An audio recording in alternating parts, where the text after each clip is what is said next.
पतिव्रता नारी की कहानी। नमस्कार दोस्तों, मैं लेकर आई हूँ आज कहानी पतिव्रता नारी की। एक धार्मिक कहानी है। इस कहानी में बताया गया है कि यदि कोई भक्ति करना चाहता है तो वह परिवार में रहकर भी कर सकता है और अकेले रहकर भी वो नहीं कर सकता। यही इस कहानी में बताया गया है। तो हम कहानी को श्रवण करते हैं। पुराने समय की बात है। एक गांव में शंकर नाम का एक सीधा साधा नौजवान रहता था। उसने आजीवन भगवान विष्णु की भक्ति करने का मन बना लिया। वह दिन रात विष्णु भगवान की पूजा अर्चना करता रहता। एक दिन उसे एक साधु बाबा मिले। शंकर ने साधु बाबा से पूछा, बाबा, मैं भगवान विष्णु का अपना आराध्य देव मानकर उनकी पूजा करता रहता हूँ, किंतु मैं भगवान के दर्शन करना चाहता हूँ। मुझे भगवान की भक्ति का मार्ग बताइए। साधु बाबा ने कहा, बेटा, मैं भक्ति का मार्ग तो तुझे बता दूंगा, किंतु भगवान के दर्शन पाने के लिए अपना अहंकार छोड़ना होगा। इसके साथ ही तू गृहस्थ जीवन में रहते हुए भी भगवान को पा सकता है। लेकिन शंकर नहीं माना। उसने कहा, महाराज, मैंने आजीवन विवाह न करने का मन बना लिया है और मैं एकांत में तपस्या करना चाहता हूँ। आप मेरा मार्गदर्शन करें। साधु बाबा ने उसे तपस्या करने की पूरी विधि बता दी। अगले दिन शंकर जंगल में पहुंच गया और एक स्थान पर बैठकर तपस्या करने लगा। धीरे धीरे वह तपस्या में लीन हो गया। उसे भूख प्यास लगनी बंद हो गई। वह दिन रात भगवान विष्णु का ध्यान करने लगा। इसी प्रकार कई वर्ष बीत गए। एक दिन शंकर जब ध्यान लगाकर तपस्या कर रहा था तो उसे लगा कि जैसे उसकी तपस्या पूर्ण हो गई। उसके शरीर के अंदर अलौकिक शक्तियां भर गई हैं। यह देखकर शंकर बहुत खुश हुआ। उसने भगवान के इस चमत्कार को नमन किया और वह तपस्या करने लगा। तभी एक पेड़ पर एक चिड़िया चहचहा रही थी। उसकी आवाज़ से शंकर की तपस्या भंग हो रही थी। चिड़िया इस सब से बेखबर चहचहा रही थी। शंकर को गुस्सा आने लगा। उसने आँख खोलकर चिड़िया से कहा, मूर्ख चिड़िया, तुझे दिखाई नहीं देता मैं तपस्या कर रहा हूँ। मेरी तपस्या तूने भंग कर दी। इसकी सजा तुझे अवश्य मिलेगी। यह सुनकर चिड़िया रोने लगी और माफ़ी मांगने लगी। लेकिन शंकर ने जैसे ही गुस्से से चिड़िया को देखा, चिड़िया जलकर भस्म हो गई। यह देखकर शंकर बहुत खुश हुआ।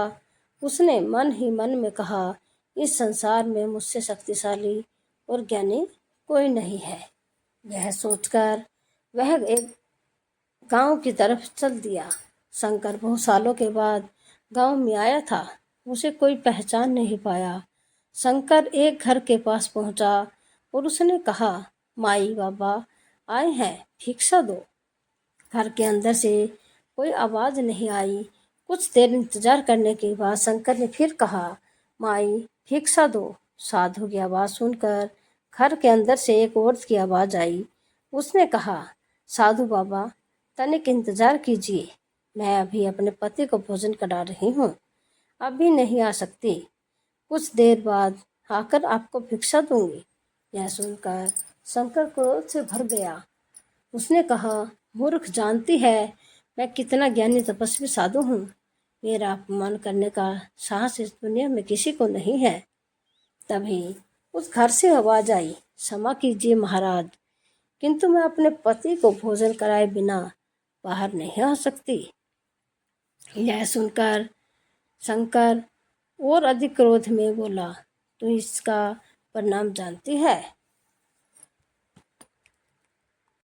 यह सुनकर उस घर से आवाज आई, महाराज, मैं कोई पेड़ पर बैठी चिड़िया नहीं हूँ जो आपके क्रोध से भस्म हो जाऊंगी। यह सुनकर शंकर आश्चर्य में पड़ गया।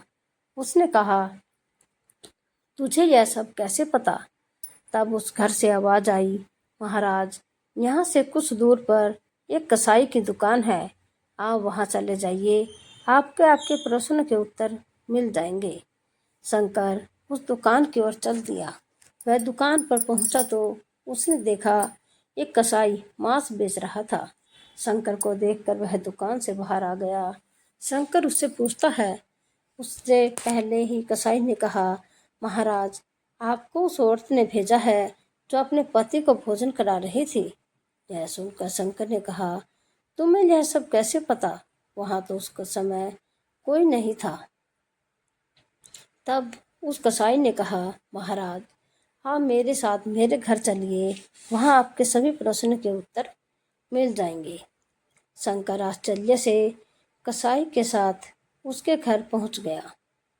वहां पहुंचकर उसने देखा, कसाई ने घर जाकर अपने बूढ़े माता पिता के पैर छुए और पूरे दिन में जो भी कमाया था उसके चरणों में रख दिया। फिर अपने माता पिता को अपने हाथों से खाना खिलाया। उसके बाद उसके पैर दबाता रहा। जब वे सो गए तब वह कसाई शंकर के पास आकर बैठ गया। शंकर का सारा घमंड समाप्त हो चुका था। उसने कसाई के पैर पकड़ लिए और बोला, मैंने वर्षों तक तपस्या की जिससे अलौकिक शक्तियां मेरे अंदर आ गई, लेकिन आपको देखकर मेरा सारा घमंड चला गया। आप मुझे इसका राज बताइए। तब उस कसाई ने कहा, जिस औरत ने आपको इंतजार करने के लिए कहा वह अपना पतिव्रत धर्म निभा रही थी। इस पतिव्रत धर्म के आगे तो यमराज को भी झुकना पड़ता था। उस पतिव्रता में वह शक्ति है। उसे गृहस्थ होते हुए भी तपस्या का फल मिल गया और उसका ज्ञान तो आपने देख ही लिया।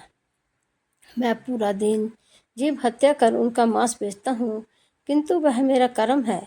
व्यवसाय है, किंतु घर में सब कुछ अपने माता पिता को अर्पण कर देता हूँ। उनकी सेवा में श्रवण कुमार बनकर सेवा करता हूँ। माता पिता की सेवा करने से मुझे ग्रस्त होते हुए भी तपस्या का फल मिल गया, जिससे मैं सब जान पाता हूँ। यह सुनकर शंकर रोने लगा। उसने कहा, मैंने कई वर्षों तपस्या की भगवान को पाने के लिए, किंतु एक क्षण के अहंकार ने मेरी तपस्या भंग कर दी। यह सुनकर उस कसाई ने कहा, आपका मन अब निर्मल हो गया है। आप गृहस्थ जीवन में अपने करते हुए प्रभु को याद कीजिए। यही सबसे बड़ी तपस्या है। आने वाले कर्म में भाग कर आप कभी प्रभु को नहीं पा सकते। यह सुनकर शंकर अपने घर आ गया और गांव वालों की सेवा करने लगा। धीरे धीरे उनकी तपस्या पूर्ण होने लगी। ऐसी ही धार्मिक कहानियों के लिए आप हमारे चैनल को लाइक करें, शेयर करें, सब्सक्राइब करें और पूरी कहानी सुनने के लिए आप सबका धन्यवाद। कल फिर मिलते हैं एक और नई कहानी के